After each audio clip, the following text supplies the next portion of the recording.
gawin ay manawagan na bumaba na yan.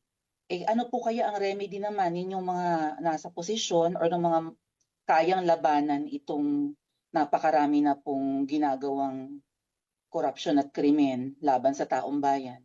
Ano po ang pwede niyong maging remedy para matapos na ito, lalo't nagsisigaw na po ang taong bayan na mag-people power na? Yes. Huwag kang mag-alala, ma'am, sa security ko. Kasi may kinausap na ako na tao. Sinabi ko sa kanya, kapag pinatay ako, patayin mo si BBM, si Lisa Araneta, at si Martin Romualdez. No joke. No joke. Nagbilin na ako, ma'am. Pag namatay ako, sabi ko, huwag ka tumigil hanggang hindi mo mapatay sila. And then he said yes. So, alam mo, ma'am, yan ang lagi kong sinasabi sa Makabayan Blanc nung mayor pa ako. Ang laban, wala dyan sa EDSA, ma'am. Wala dyan sa mga highway. Ang laban, ma'am, nandun sa loob ng palasyo. Yan ang problema. We appreciate yung expression ninyo ng disgust, ng pagkamuhi, ng hopelessness, kasi it reflects kung ano yung nararamdaman ng marami, milyon. Alam ko yan, ma'am, kasi kahit saan ako pumunta, ako ang sinasabihan, binoto namin yan dahil sinabi mo, iboto namin.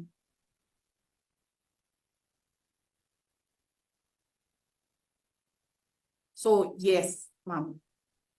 Maraming salamat sa ginagawa ninyo. Dahil sa ginagawa ninyo, I'm sure nakikita yan ng taong bayan and na-appreciate nila yan.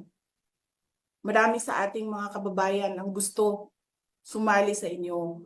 Pero sa sobrang hirap ng buhay ngayon, hindi nila maiwanan yung mga trabaho nila at hanap buhay nila para pumunta sa daan.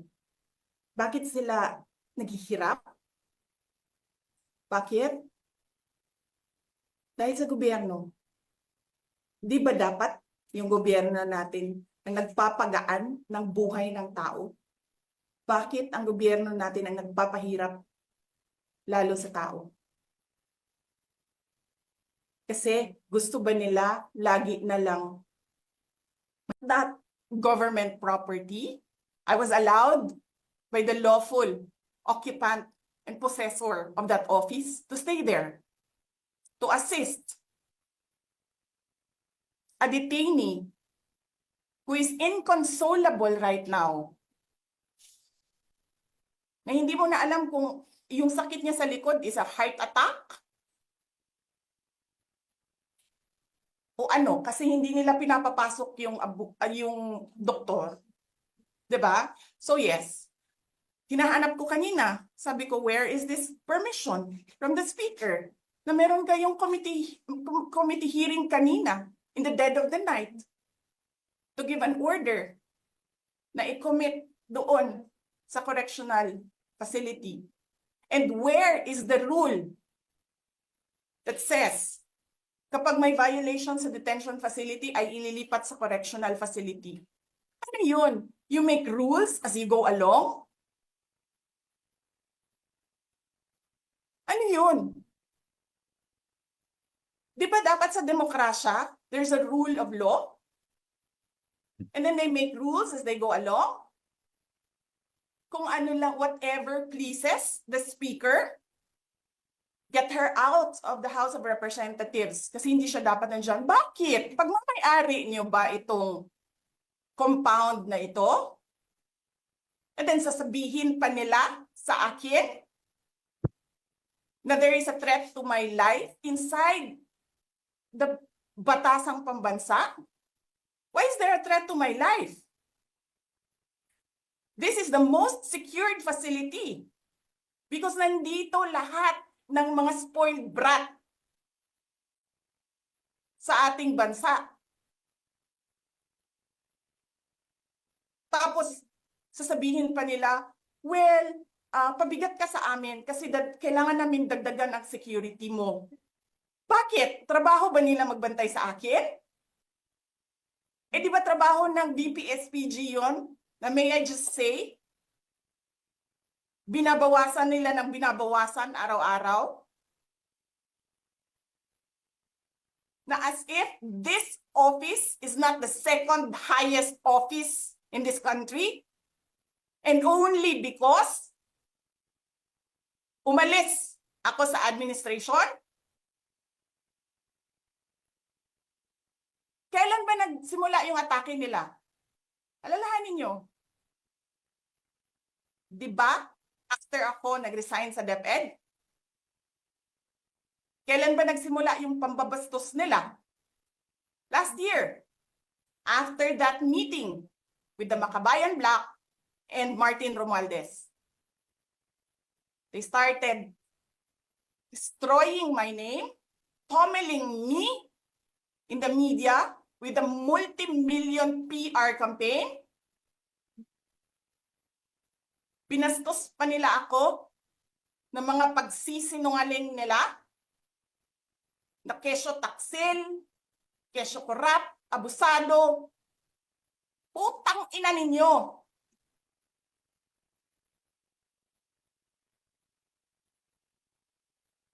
Sino ang korap? Yung mga congressman na yan na nag-hearing, anong sinasabi nila? Pagkatapos, pag na-off na ang mic, pag wala ng media, pasensya na kayo ha. Kailangan kasi namin ng pera. Mag-eleksyon na kasi. Pakisabi kay Sara ha. Hindi ko naman gusto tong ginagawa ko eh. Eh putang ina, hindi mo pala gusto ginagawa mo eh. Bakit mo sinisira pangalan ko? Joel Chua.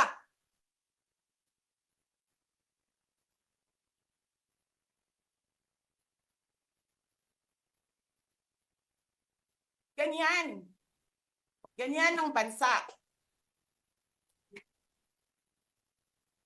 This country is going to hell because we are led by a person who doesn't know how to be a president and who is a liar. Alam nyo anong pruweba ko na sinungaling siya? Tinanong ko, dalawang businessman. Matagal na sa negosyo ng bigas. Because I was concerned. This is a campaign promise. 20 pesos na kilo ng bigas. And so, I really sat down and talked to a businessman. Sabi ko, sabihin mo sa akin, kung magagawa ba yung 20 pesos? Sabi niya, hindi. Napaka-imposibleng gawin yan. Because more than 20 pesos ang cost. Paano ka magbenta ng palugi? So tinanong ko, nagsinungaling ba siya nung sinabi niya? And then he said outright, yes. It's either he did not know what he was talking about, that's so incompetent, or he was lying through his teeth to get the votes of people. Putang ina ninyong lahat.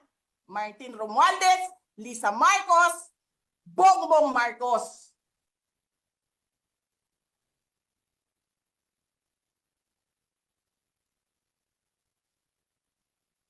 Ginigit-git nyo yung mga tao ko dyan sa envelope na yan. Lisa Marcos, naalala mo, nagpadala ka sa akin ng video? Sinabihan mo ako saan kukunin ang pera. Pinakita mo ang muka ng tao doon sa video message mo. Hi, Vicky. This is She's been working with us for the longest time. We trust her. You sent me written instructions about money. Millions a month. Anong nakalagay doon sa envelope? DepEd. Anong ginawa ko? Binigay ko sa DepEd. Utak na mukha.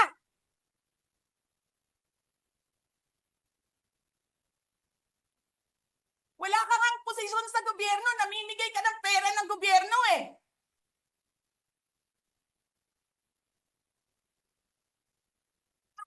Sisirain mo yung tangal ng mga kasama ko sa Office of the Vice President.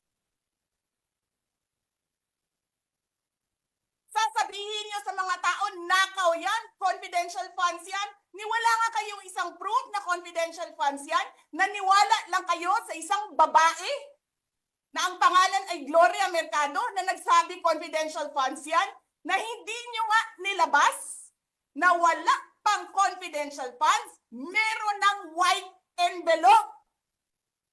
Kasi 2022 pa lang, tangina mo ka, may utos na ng pera sa DepEd. Tapos kami yung nagsisinungaling? Nagpipigil ako eh. Kasi gusto ko lang magtrabaho. Gusto ko lang tapusin nyo na yung ng show ninyo dyan sa House of Representatives para makabalik na kami sa trabaho namin.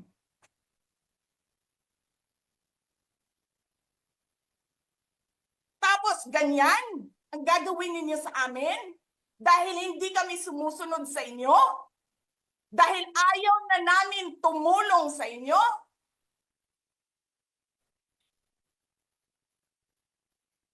Ganito gagawin ninyo?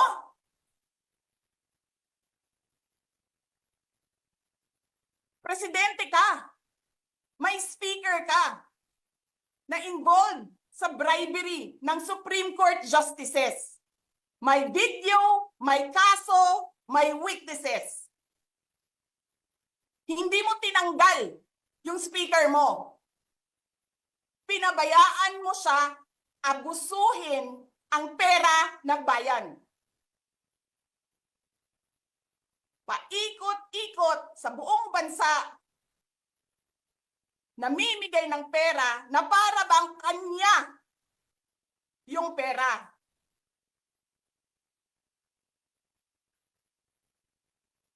Eh di ba nga, lagi niyo sinasabi separation of powers? Anong trabaho ng legislative branch? Gumawa ng batas. Anong ginagawa ni Martin Romualdez?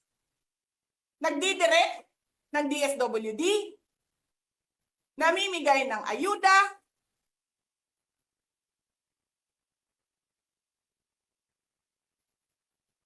nagsasabi kung anong bibigay, anong ibibigay, anong gagawin, sino ba ang presidente dito?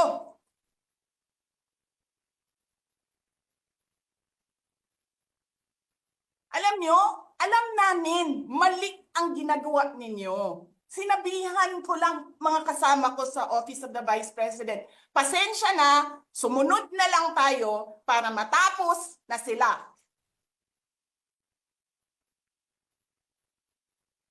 Tapos ganito ang gagawin ninyo? Alam namin, walang contemptuous doon sa ginawa ni Yusek Lopez. Wala. Lahat ng tanong sinagot niya, pumunta siya, maayos siya kumausap, and then sasabihin ninyo sa amin, bakit kami susulat sa COA? Bakit hindi kami susulat sa COA? Hindi tapos ang appeal namin. Hindi tapos ang audit namin. Tapos buhaghag na ninyo tanan ang gisubmit namo sa COA?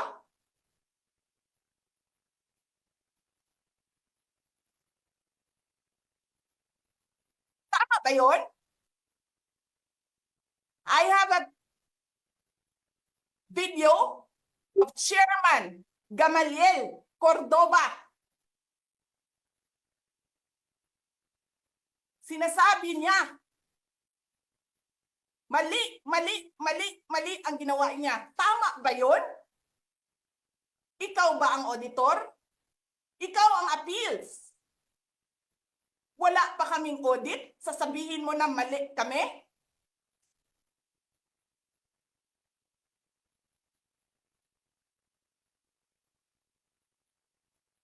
Ang ina ninyo.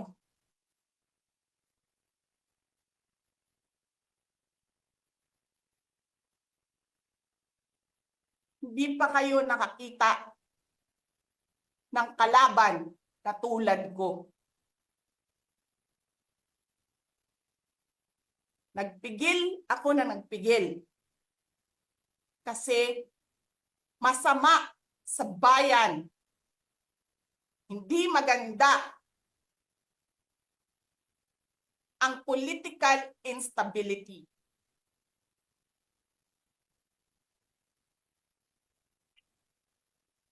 Pinabayaan ko kayo sirain ang pangalan ko. Kasi I have nothing to lose. Sinira niya na siya. Wala na siyang ikakasira pa.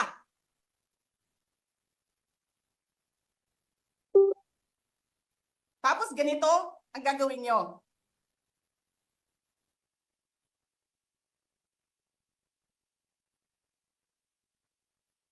Hindi ko alam paano nakakatulog ang Chief of Staff ng Armed Forces of the Philippines. Gabi-gabi, mahimbing ang tulog mo. Ganito ang bayan natin. Bilyon-bilyon ang nawawala. Tanungin nyo si Congressman Ungab, Chairman ng Ways and Means, Chairman ng Appropriations Committee. Tanungin nyo siya, paano nawawala ang pera?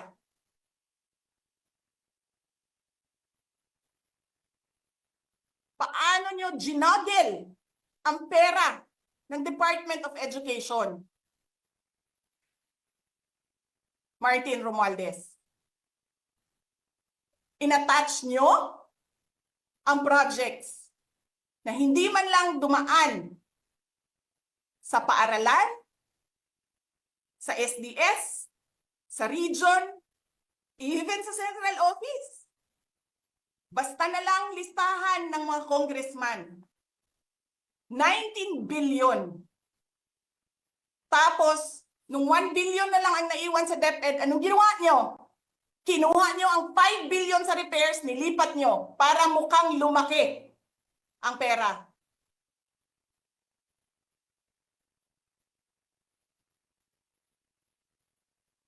Martin,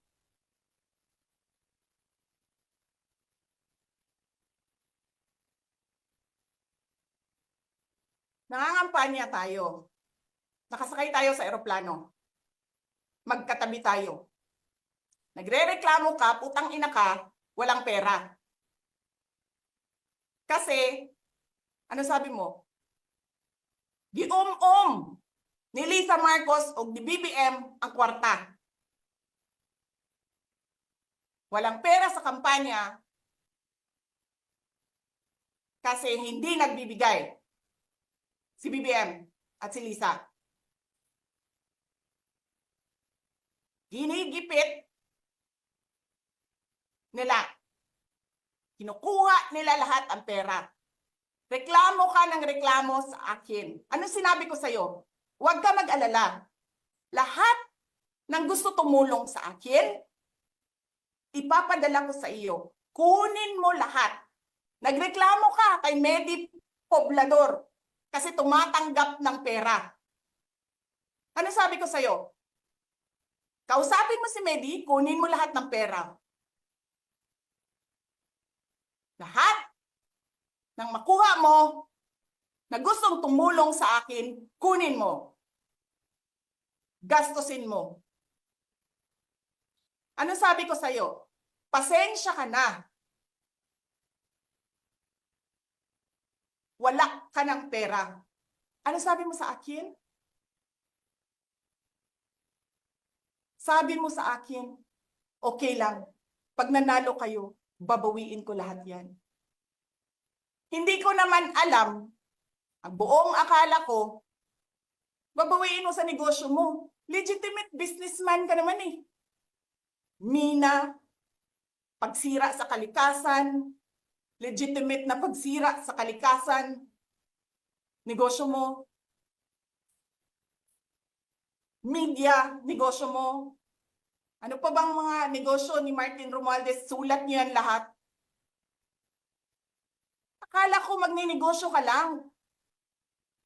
Kasi businessman ka naman.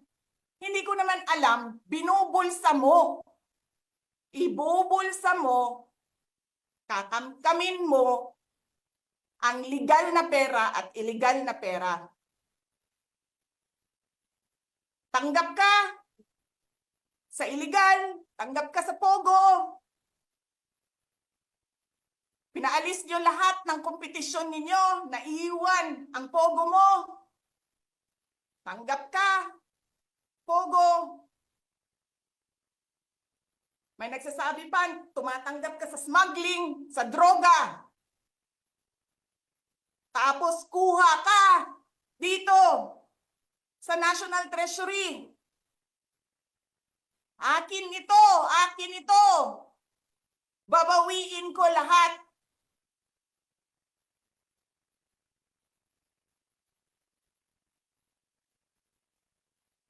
Masakit sa akin, Martin, hindi yung pagsira ng pangalan ko eh. Ang masakit sa akin, maalis mo man ako sa presidential race, hindi pa rin ikaw ang presidente, king ina mo. Walang boboto sa'yo. Please lang. Wala.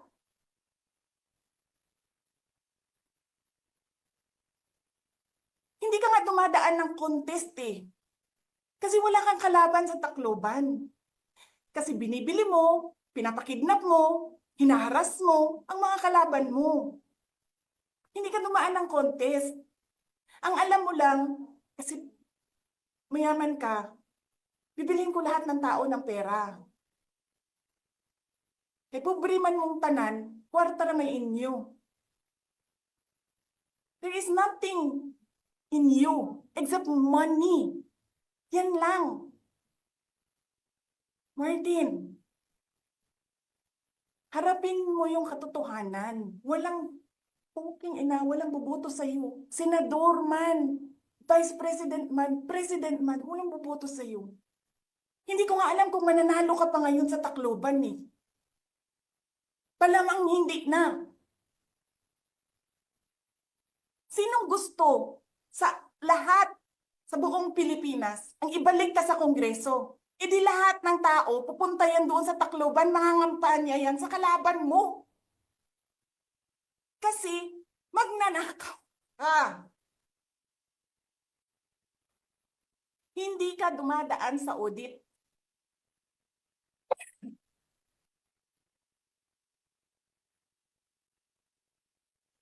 Milyon-milyon, buwan-buwan. Certification lang ng congressman. 1 million, 2 million, pirma lang. Alam nyo, bakit alam ko? Kasi may MA din ako. May MA ako sa DepEd, may MA ako sa OVP. Pero sa amin, sa akin, nire-require ako ng resibo ng COA. Pero alam ko, certification lang ang kailangan. Pero nagko-comply ako. Bigay nyo lahat ng resibo. Pero ikaw, pirma mo lang, hindi mo nga ata pirma yan, pirma lang ng staff mo yan. Milyon-milyon dyan sa Committee on Accounts. Lumalabas ang pera. Pirma nyo lang. Walang nag-audit sa inyo. Sino ang nag-audit ng confidential funds ng Office of the President? Wala.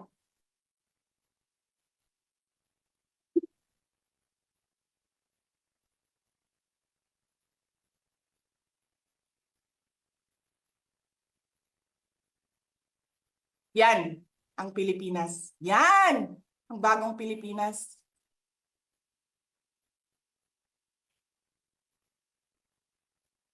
kriminal ang speaker. Bakit ko nasabi kriminal siya? Basahin niyo yung kaso niya sa United States of America. Sinungaling, presidente. Double whammy pa. Hindi lang siya sinungaling. Hindi pa siya marunong maging presidente. Nagpresenta ka na magiging presidente ka. Tapos, hindi ka pala marunong.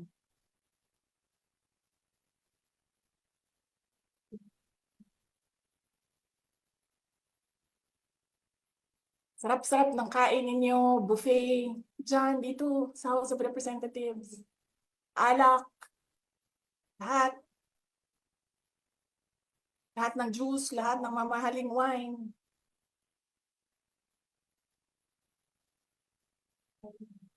Pero yung taong bayan na pinamisan ninyo ng 20 pesos na rice, yung taong bayan na hindi ninyo pinupuntahan sa mga komunidad nila, ano sabi nila? Asin lang okay na mi, anad naman mi anak. Ganyan ang bayan natin. Okay na lang kami sa asin. Saan ka nakahanap ng bayan na ang tao, because of their hopelessness, because there is no functioning government, umukay na lang sa asin.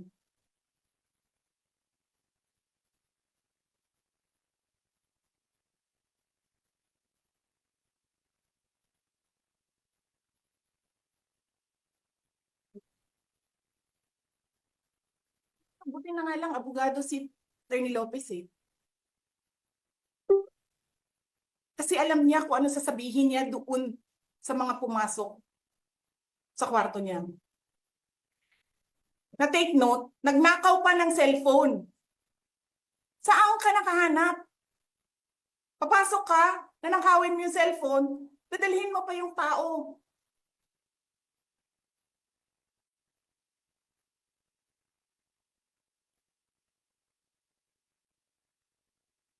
Diba? Princess, you're raising your hand.